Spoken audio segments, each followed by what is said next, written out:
The ultimate Indian में आप सभी को अभिषेक सरकार का नमस्कार। तो दोस्तों, आज के एपिसोड में हम बात करने वाले हैं विशाखापट्टनम के बारे में, जिसको कि वाइजैक भी बोला जाता है। दोस्तों, विशाखापट्टनम आंध्र प्रदेश राज्य में एक प्रसिद्ध बंदरगाह शहर है, यानी कि पोर्ट टाउन है। इसे वाइजैक के नाम से भी जाना जाता है। भारत के दक्षिण पूर्व समुद्र तट पर स्थित वाइजैक आंध्र प्रदेश का दूसरा बड़ा शहर है।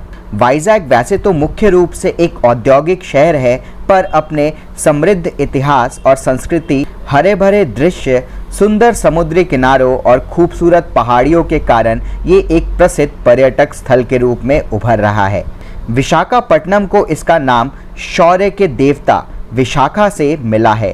ये शहर पश्चिमी घाट की सुंदर पहाड़ियों के बीच स्थित है, जिसके पूर्वी ओर बंगाल की खाड़ी स्थित है। इस शहर को भाग्य का शहर और पूर्वी समुद्र किनारे का गोवा भी कहा जाता है। अब दोस्तों, जान लेते हैं कि आप वाइजैक कैसे पहुँचे। वाइजैक में एक बहुत अच्छी जुड़ी हुई परिवहन प्रणाली है। विशाखापट्टनम का हवाई अड्डा भारत के सभी मुख्य शहरों से जुड़ा हुआ है। हवाई अड्डा शहर के केंद्र से 16 किलोमीटर दूर है और यहाँ टैक्सी आसानी से उपलब्ध हो जाती है। विशाखापट्टनम रेलवे द्वारा भी भारत के सभी शहरों से जुड़ा हुआ है। आप दोस्तों बस या सड़क परिवहन द्वारा भी विशाखापट्टनम पहुंच सकते हैं, क्योंकि वाइजैक दक्षिण भारत के सभी बड़े शहरों से जुड़ा हुआ है और टिकटों की कीमत भी काफ़ी कम है। विशाखापट्टनम का जो रेलवे स्टेशन है वो 1894 से कार्यरत है। ये रेलवे स्टेशन भारत के सभी बड़े शहरों के अलावा दिल्ली, मुंबई, कोलकाता, चेन्नई और बेंगलुरु से भी जुड़ा हुआ है।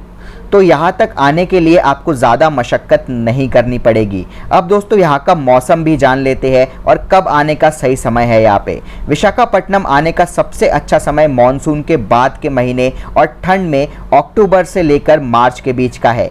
इस शहर में गर्मी का मौसम बहुत ज़्यादा गर्म होता है और मानसून में भारी बारिश होती है। इस समय मौसम की परिस्थितियाँ अनुकूल नहीं होती, इसलिए साल के इस समय के दौरान पर्यटकों को यहाँ आने की सलाह नहीं दी जाती।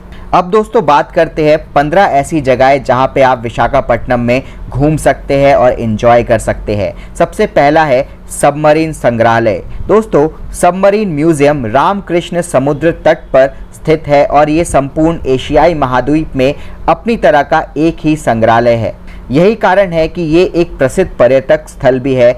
इसे स्मृतिका के नाम से भी जाना जाता है। इस म्यूजियम को वर्ष 2001 में पहले INS कुर्सुरा पनडुब्बी, जो कि रूस में बनाई गई थी एक पनडुब्बी थी, इसके द्वारा पनडुब्बी संग्रहालय में परिवर्तित कर दिया गया। इसके बाद आप कैलासिगिरी भी जा सकते हैं। कैलासिगिरी हिल स्टेशन अपने सुंदर दृश्यों के लिए जाना जाता है, इसलिए पर्यटकों को यहाँ आने की सलाह दी जाती है। ये हिल स्टेशन बाई ओर 2 समुद्र तट रामकृष्ण और ऋषिगोंडा से घिरा हुआ है और इसके दाहिनी ओर एक पहाड़ी है। इस पहाड़ी को इसका नाम कैलाश से मिला है, जो भगवान शिव और पार्वती का निवास स्थान है। इस पहाड़ी पर इन दिनों देवताओं की भव्य मूर्तियां देखने को मिलती है। पहाड़ की चोटी पर पहुंचने के लिए रोपवे ट्रॉली का उपयोग किया जा सकता है। इस पहाड़ी पर से आप खासकर शाम को शहर का सुंदर दृश्य देख सकते हैं। यहाँ बच्चों के लिए एक रोड ट्रेन और एक वनस्पति घड़ी भी है। तीसरा स्थान है कंबलकोंडा। कंबलकोंडा एक इको पार्क है, जिसे साल 1970 से आंध्र प्रदेश के वन्य विभाग द्वारा नियंत्रित किया जाता है। इस इको पार्क का नाम कंबलकोंडा पर्वत के नाम पर पड़ा है।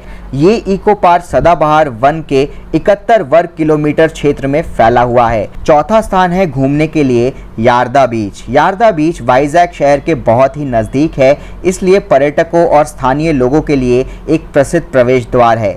ये बीच एक शानदार दृश्य प्रदान करता है, क्योंकि ये तीनों ओर से हरी भरी पहाड़ियों से घिरा हुआ है और इसके चौथी तरफ विशाल बंगाल की खाड़ी है। इस समुद्र तट से आप सूर्यास्त का सुंदर दृश्य भी देख सकते हैं। यारदा बीच एक छोटी यात्रा के लिए उपयुक्त है, क्योंकि ये शांति और आराम प्रदान करता है। पांचवा स्थान आप देख सकते हैं वाइजैक का वॉर मेमोरियल। वाइजैक का वॉर मेमोरियल समुद्र पर विजय के नाम से प्रसिद्ध है। यह रामकृष्ण समुद्र तट के पास है और इसे वर्ष 1971 में हुए इंडो पाक युद्ध में शामिल सैनिकों की जीत की याद में बनवाया गया था। छठी जगह आप घूम सकते हैं जगदम्बा सेंटर या जगदम्बा जंक्शन भी बोलते हैं इसे। दोस्तों, ये जगदम्बा सेंटर आधुनिक आधारभूत सुविधाओं के विकास का प्रतीक है। ये वाइजैक में सबसे लोकप्रिय शॉपिंग सेंटर, शॉपिंग की जगह है और दोस्तों मनोरंजन के स्थानों में से भी एक है। इसके बाद सातवां घूमने का जगह है भीबली। भीबली एक प्रसिद्ध समुद्र तट है। ऐसा कहा जाता है कि इस बीच का नाम पांडव राजकुमार भीम के नाम पर पड़ा है। ये समुद्र तट उस स्थान पर स्थित है जहां गौस्थनी नदी बंगाल की खाड़ी से मिलती है। हमारी लिस्ट में 8वां घूमने का जगह है रामकृष्ण बीच। दोस्तों रामकृष्ण बीच पूर्वी समुद्र तट पर स्थित है और ये विशाखापट्टनम का प्रसिद्ध बीच है। ये बीच बंगाल की खाड़ी के तट पर स्थित है और अपने सूर्योदय और लाल सूर्यास्त के लिए जाना जाता है। रामकृष्ण बीच और इसका जुड़वा लासन बीच प्राकृतिक परिवेश के रूप में शानदार प्राकृतिक सुंदरता प्रदान करता है। हमारी लिस्ट में 9वां स्थान है ऋषिकोंडा। ऋषिकोंडा बीच वाइजैक के सबसे सुंदर बीचों में से एक है।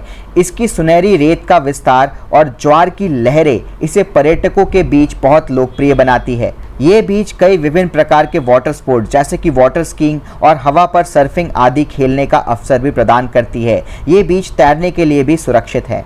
हमारे लिस्ट में 10वीं घूमने की जगह है रॉस हिल। रॉस हिल को कन्या मैरीकोंडा के नाम से भी जाना जाता है और ये पूर्वी घाट की चोटियों में से सबसे ऊंची चोटी है। वाइजैक 3 पहाड़ियों से घिरा हुआ है और इन तीनों पहाड़ियों में से प्रत्येक पर 3 अलग अलग धर्मों के पवित्र स्थल मौजूद है।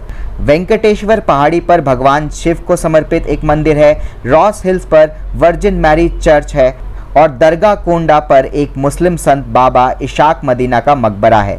हमारी लिस्ट में 11वां घूमने का जगह है गंगावरम बीच। विशाखापट्टनम के दक्षिण में विशाखापट्टनम स्टील प्लांट के पास पड़ता है ये गंगावरम बीच। दोस्तों ये बीच अपने ताड़ के वृक्षों के लिए जाना जाता है।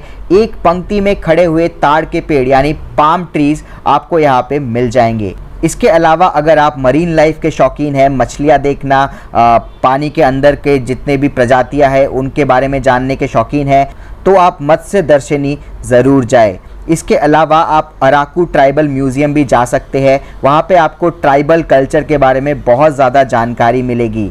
और दोस्तों 15वीं चीज़, आप वहाँ पे फ़िशिंग हार्बर में फ़िशरमैन से मिल सकते हैं और फ़िशिंग भी कर सकते हैं। तो आशा करता हूँ इस वीडियो से आपको बहुत जानकारी मिली होगी कि आप कैसे जाए वाइजैक या विशाखापट्टनम और वहाँ पे जाके क्या क्या इंटरेस्टिंग चीज़ें करें और देखें। तो दोस्तों कमेंट बॉक्स में ज़रूर लिखिए आप और कौन सी जगह के बारे में जानना चाहते हैं, हम ज़रूर बताएंगे। जय हिंद।